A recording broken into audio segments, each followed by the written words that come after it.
Welcome to today's Explainer. You know, if you or someone you love has ever gone through a panic attack, you already know it doesn't just feel like a little anxiety. No, it feels like a full-blown physical emergency. So today, we're demystifying panic disorder together. We're going to completely strip away the mystery, look at exactly what's going on under the hood in both the mind and body, and explore exactly how it can be treated.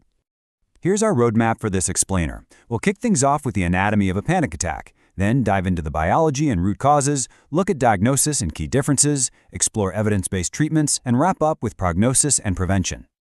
All right, let's jump right into Section 1, Anatomy of a Panic Attack. Okay, so a panic attack is absolutely not just feeling nervous before a big meeting. It is a sudden, overwhelming avalanche of severe physical symptoms. We are talking about rapid pounding heart palpitations, really sharp chest pain, shortness of breath, and literally feeling like you're choking.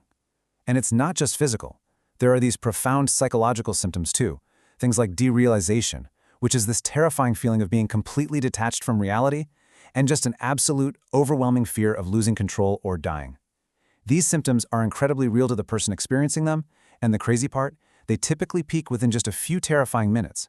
Now, there is a crucial clinical distinction we need to make here between a single event and the actual disorder. A panic attack is a sudden episode of intense fear, and honestly, that can happen in a bunch of different medical and psychiatric conditions. But panic disorder, that's diagnosed when someone experiences recurrent, unexpected attacks, coupled with this persistent, gnawing worry about having another one. This fear often leads to major behavioral changes.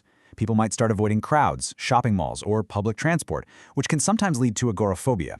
Basically, it's that chronic fear of the next attack that truly defines the disorder. Moving right along to Section 2, Biology and Root Causes. Think of it like this. Our bodies have this absolutely brilliant, built-in survival mechanism called the fight or flight response. When you're faced with a real threat, the brain's alarm system triggers the sympathetic nervous system. Adrenaline and cortisol just flood the body. Your heart rate, breathing, and blood pressure all spike to prepare you to literally fight or run for your life. But in a panic attack, this totally normal survival response essentially goes rogue. The biological cascade happens perfectly, but it's a massive false alarm. There's zero actual danger, which leaves the body completely overwhelmed by intense physical symptoms with absolutely nowhere to direct all that explosive energy. And right at the center of this false alarm is the amygdala. That's your brain's fear center. When its fear circuits misfire and miscommunicate with the rest of the brain, boom, it triggers an unexpected attack. The brain is essentially taking totally safe signals and misinterpreting them as life-threatening ones.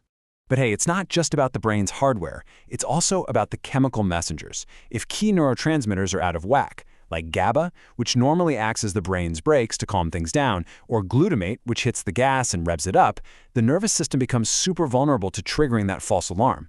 And keep in mind, this brain chemistry often interacts with a whole mix of things, like your genetic predisposition, chronic stress, or even environmental factors. Yep, even something as simple as a really high caffeine intake can play a role here.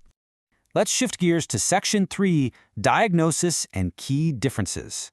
Because those physical symptoms we talked about are so intense, they perfectly mimic some seriously life-threatening conditions.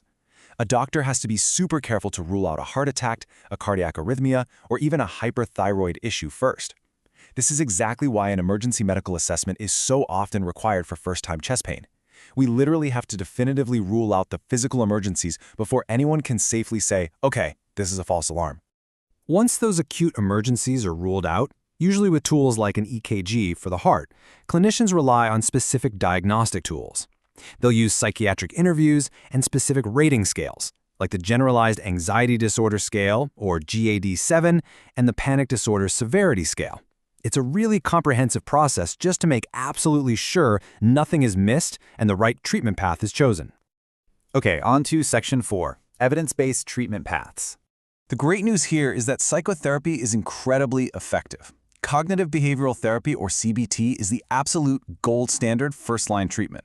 But listen, this isn't just about sitting on a couch and talking. It's about actively, purposefully retraining the brain's false alarm system. Through techniques like cognitive restructuring, patients learn to challenge those catastrophic thoughts.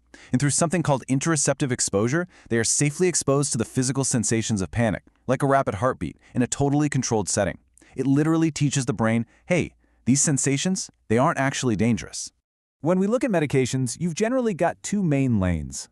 On one side, we have SSRIs. These are antidepressants, like sertraline, that help regulate your baseline brain chemistry over the long haul. On the other side, we have benzodiazepines. Now, these can hit the brakes on an attack really quickly, but they come with some significant baggage, namely high risks of tolerance and dependence.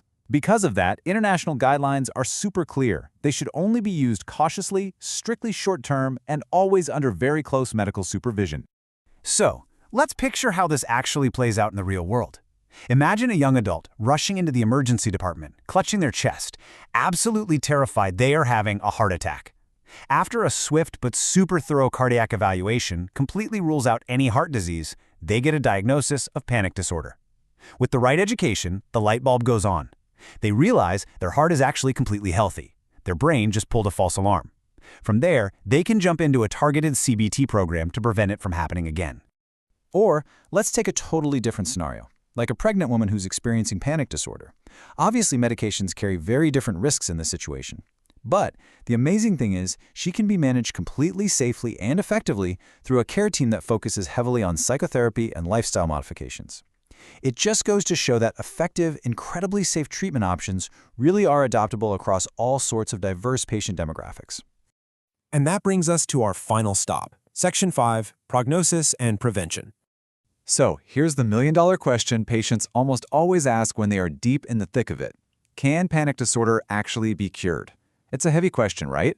Because living in constant fear of the next attack is just exhausting. Well, the answer doesn't lie in some magic pill, but rather in a comprehensive approach to managing and ultimately mastering the disorder. It turns out the true foundation of long-term success isn't just found in the doctor's office. It's built to our daily routines. Lifestyle modifications are unbelievably powerful preventative tools. Regular aerobic exercise, that helps burn off all that excess adrenaline. Good sleep hygiene keeps your nervous system regulated and happy. And crucially, limiting caffeine and other stimulants removes the very chemical triggers that can artificially spark that fight-or-flight response. Guys, these aren't just fluffy wellness buzzwords. These are active, highly effective clinical strategies to prevent a relapse. And we aren't just guessing here. The major global health heavyweights, including the World Health Organization and the American Psychiatric Association, share a totally unified consensus. They universally emphasize three main things: early recognition, meticulously ruling out any underlying medical causes, and utilizing CBT as the #1 first-line treatment. Which really leads us to this incredibly hopeful truth. Most patients improve with appropriate treatment, period. And the earlier the diagnosis, the better those long-term outcomes are going to be. By understanding the biology of what's happening and utilizing evidence-based therapies, individuals can absolutely regain their confidence, drastically turn down the volume on their fear, and get back to living a full, active life without that constant shadow of a panic attack hanging over them. I want to leave you with one final thought to chew on. If our bodies are so brilliantly wired to protect us from real danger through the fight-or-flight response, what if the panic alarm isn't fundamentally broken? What if it simply needs to be recalibrated?